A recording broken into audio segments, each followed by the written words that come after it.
سب سے پہلی بات تو یہ کہ ایک سیریس موو ہے۔ پہلی دفعہ اس طرح پاکستان کے ایک سرونگ آرمی چیف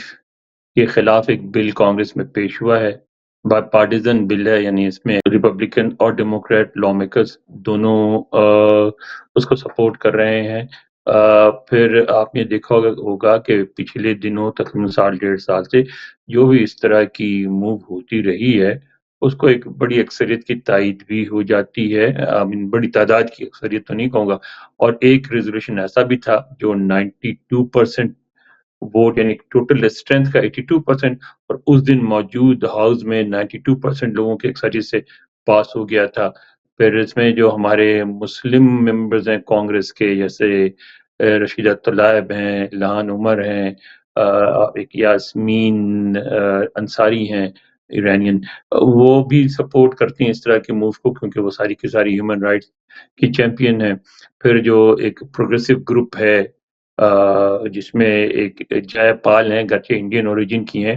لیکن ان کو پاکستانی اس لیے ان کی عزت کرتے ہیں کہ وہ کشمیر کے موضوع پہ پاکستان کی حمایت کرتی ہیں، کشمیریوں کی، پاکستان سے زیادہ کشمیریوں کی حمایت کرتی ہیں۔ تو یہ ایک سیریس موو تو ہے، لیکن میں سمجھتا ہوں کہ چونکہ اس طرح براہ راست ایک شخص کو ٹارگٹ کیا گیا ہے، اس لیے اس کے منظور ہونے کے چانسز کم ہیں۔ پھر ایک بات یہ ہے کہ ابھی جو ایک ریسنٹ ڈیولپمنٹ ہوئی، آپ نے دیکھا کہ جو انہوں نے اپنے کانگریس کے دونوں جو جوائنٹ سیشن سے خطاب کیا تھا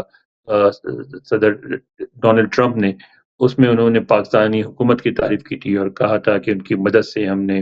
ایک بڑے دہشت گرد کو جو کابل میں امریکی اور دیگر افغان لوگوں کی بڑی تعداد کی ہلاکت کے ذمہ دار تھے، ان کو گرفتار کیا ہے، اور پاکستانی حکومت کا انہوں نے شکریہ بھی ادا کیا تھا۔ اس کے بعد سے آپ دیکھیں کہ تھوڑا سا اسٹیٹ ڈپارٹمنٹ کی بریفنگ میں بھی اور دوسری جگہوں پہ بھی پاکستان کے بارے میں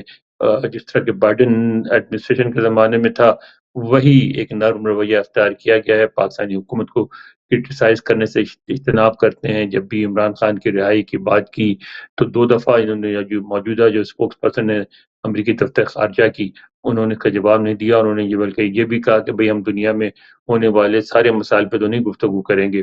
یعنی باضابطہ ڈھیل دی اس کو۔ اور میں سمجھتا ہوں کہ ٹرمپ ایڈمنسٹریشن کی پالیسی بھی بائیڈن ایڈمنسٹریشن سے کوئی زیادہ مختلف نہیں ہوگی پاکستان کے حوالے سے۔ وہ اگر یعنی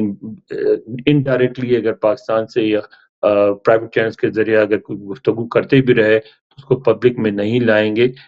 مگر اس بات کو سمجھنے کی ضرورت ہے اسلام آباد میں کہ اس طرح کی جو ہیومن رائٹس وائلیشنز ہوتی ہیں اس پہ یہاں رائما کو موبلائز کرنا امریکہ میں آسان ہوتا ہے، اور ایک خاص طور پہ لا ہے جس کے حوالے سے یہ موو کی گئی ہے قرارداد، وہ اس لا میں گنجائش ہے کہ اگر کسی شخص کو ہیومن رائٹس کی وائلیشن کا ذمہ دار پایا جائے تو اس پر امریکہ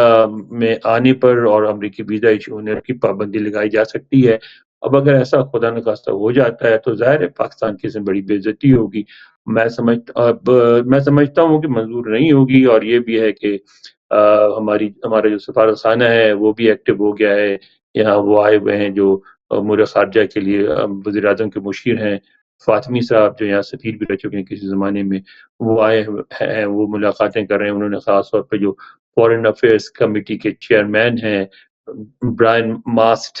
اس سے ملاقات کی، اور اس میں چونکہ بل جو ہے وہ بھیجا گیا ہے فورن افیئرس کمیٹی کو اور جوڈیشری کمیٹی کو، اور اس میں فورن افیئرس کمیٹی جو ہے کلیدی کردار ادا کرے گی اس کے منظور ہونے میں یا نہ ہونے میں، اور اس کی پیش رفت کہاں تک جائے گی اس میں۔ تو وہ جو ان سے ملاقات ہے، اور پھر پاکستانی کوکس کے جو 2 چیئرپرسن ہیں ریپبلکن اور ڈیموکریٹ، ان سے ملاقاتیں کی ہیں۔ تو اس نتیجے میں سمجھتا ہوں کہ ایمبیسی شاید اس کو ڈیلے کرانے یا سٹال کرنے میں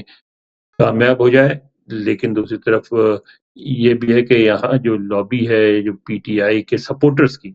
گرچہ ان کا براہ راست پی ٹی آئی سے تعلق نہیں، لیکن ان کے سپورٹرز ہیں، وہ بھی بہت مضبوط ہے اور وہ بھی کام کر رہی ہے۔ البتہ اس میں بھی ایک پازیٹیو چیز یہ ہے کہ پی ٹی آئی نے اپنے آپ کو اس سے دور کر لیا، انہوں نے کہا کہ یہ ہماری موو نہیں ہے، وہاں امریکی پاکستانیوں نے کی ہے اور ان کے وہ ووٹرز ہیں انہوں نے کی ہے، کانگریس مین نے اپنے ووٹر سے کہنے پہ۔ تو اگر پی ٹی آئی اپنے آپ کو ڈسٹنس کر لے اس سے